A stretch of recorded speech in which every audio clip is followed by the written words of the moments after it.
Ингээ PowerPoint дээр ингээ презентацийн буюу одоо хичээлийн үзүүлэн файлаа бэлтжиад түүнийг одоо видео хичээл болгон ингээ дуу хоолой оруулаад ингээ бичлэг хийхдээ өөрийнхөө одоо ингээ ярьж байгаа дүрсийг презентацийн дээрээ яаж оруулах вэ гэх. За тэгэхээр үүнийг ер нь яаж хийдгийг энэ бичлэгээрээ үзүүлье. Тэгээ үүнийг хийхэд маш их хялбархан байдаг. За миний хувьд болохоор одоо ингээ хичээлийн үзүүлэн файлаа ингэж бэлтэж авчаад юу яадаг. Ингээд дуу хоолой оруулж ингээ видео хичээл болгохдоо би яг дэлгэц бичгэд зориулагдсан тусгай програмуудыг ашигладаг. Тэрнээс энэ яг PowerPoint-ийн өөрийнх нь слайд рекордерыг ер нь юусаа ашигладаг. Тусгай зориултын одоо дэлгэц бичдэг програмууд ашиглах нь маш олон давуу талуудтай байдаг. За энэ удаагийн бичлэгээрээ болохоор Ocam-ыг ашиглаад яаж одоо презентацингээ дуу оруулж бичдэг юм бэ гэдгийг харуулъя. Тэгээд бичгтээ энэ дээрээ өөрийнхөө дүрсийг оруулаад аль нэг булан дээр нь тийм ээ. За одоо бүгдрээ Ocam орчих. За хэрвээ та хараахан Ocam-ыг одоо өөрийнхөө компьютер дээр суулгаагүй эсвэл ашигладаггүй бол энийг та өөрийнхөө компьютер дээр татсуулгаараа. За тэгэхээр Ocam-ыг хаанаас татах, хэрхэн суулгах, тэгээ ямар тохируулгыг ер нь хэрхэн хийх талаараа видео зааврыг яг энэ видео бичлэгнийх нь комент хэсэгт би холбоод өгчээ за.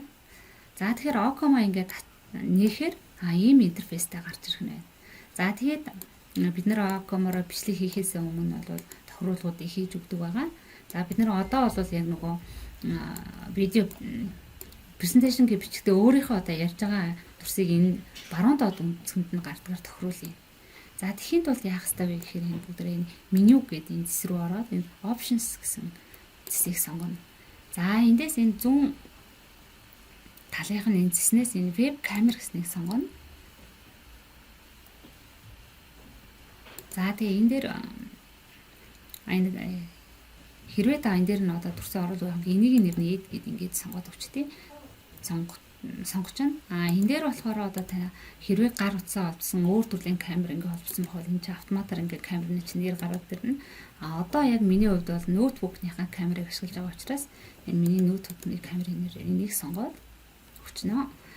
За тэгээд энэ видео сайз гэдэг дээр болохоор одоо бидний нөгөө дүрс маань презентацийн маань яг хэдэн хувиар нь гарахыг видеоны маань хэдэн хувиар нь гарахыг гэдгийг тохируулж өгдөг. Ерөнхийдөө нэг за би 15% хин видео 15% нь гарна тий. Тэгээ яг хаана гарахын гэдгийг зааж өгнө. Видеоны баруун дээд болон юм уу, зүүн дээд болон юм уу, эсвэл энэ доорны мугуулдны муу гэдгийг энд нь тохируулж өгдөг. За бид нэр баруун талд доод болонд нь тохируулна гэсэн болохоор энийг ингээд сонгоч гэсэн. За ингээд сонгоод за тэгээ нөгөө хажуу талаас нь авах зайнууд нь хэдүү байх юм гэдгийг эндээс нь бас зааж өгдөг ингээд юм. За ингэж тохируулаад окей гэсэн товчийг дарчихна. За одоо бүгдээрээ презентацингээ ингээ яриа оруулаад бичээ тий. За тэгэхээр Ocam-аараа бичиж эхлэхдээ шууд record гэсний дараад ингээд бичиж болно. Тэгээд ингэж бичснээсээ одоо энэ хаах биш шүү. Энэ товчон дээр нь дараад ажлын мөрлөг буюу энэ шиг ингэ шилжүүлээд хаачна. Тэгснийхаа дараас гараасаа одоо компьютерийн гараас F2 гэсэн товчийг дарангууд Ocam маань бичиж эхэлдэг. За камер маань асчлаа тийм ээ бичиж байна. За одоо ингэж Ocam-аа ажиллуулчаад бүгдээ презентацингээ ажиллуулж эхэлье. За одоо бүгдээ Ocam-аараа бичиж эхлэе тийм. Ocam-аа ингээд ажиллуулсан тийм ээ. За одоо тэгээ презентацингээ ажиллуулъя.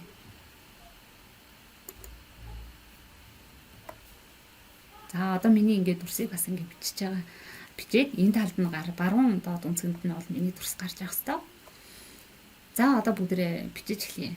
Презентацингээ бол уншиж эхлэе, дугааруулаад. За сайн байцгаана уу? Энэ удаагийн бичлэгээрээ үзүүлэн файл гэж юу болох талаар товчхон мэдээлэл хүргэе.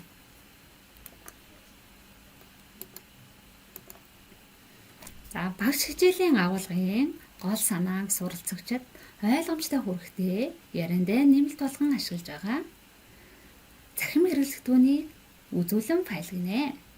За үзүүлэн файл нь багшийн ярьж байгаа сэдвийн агуулгыг тодтогож хичээлийн нэмэлт материал олж өгдөг. Өөрөөр хэлбэл үзүүлэн материал олж өгдөг гэсэн.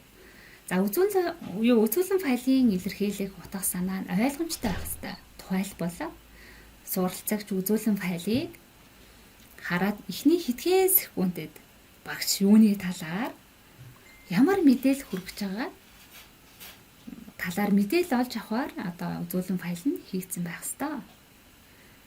За одоо ингээд презентацийг уншаад дууссан гэвэл одоо гараас F2 товчийг дараад бичлэгээ зогсоогоод презентацийг хаана. За F2-ыг дарлаа. За тэгэхээр энэ чинь нэг ногоон сум гарч ирж байгаа. Энэ болохоор бичлэг хийхгүй бичлэг дууссан гэдэг нь илэрхийлж байгаа. За одоо бүгдээ презентацийг хаагаад бичлэгээ бүгдээ үзье. За одоо бичлэгээ үзэхдээ яг уу гэхээр мөн одоо ноко махай төрсөн дээр зарангууд энэ цонхон дээр байгаа энэ open гэдэг энэ хавцны зурагтай товчон дээр таарна. За ингэхээр бидний хамгийн сүүлд хийсэн бичлэг маань энэ доор нь харагдаж байна тийм ээ. За одоо энийг бүгдээ нээж харъя. Санаа цаана энэ үеийн бичлэгээр үзүүлэн файлын талаар товчхон мэдээлэл өгье. За одоо ингээд бичигдсэн байна те. Ингээд л хийчихнэ гэсэн. Шийдлийн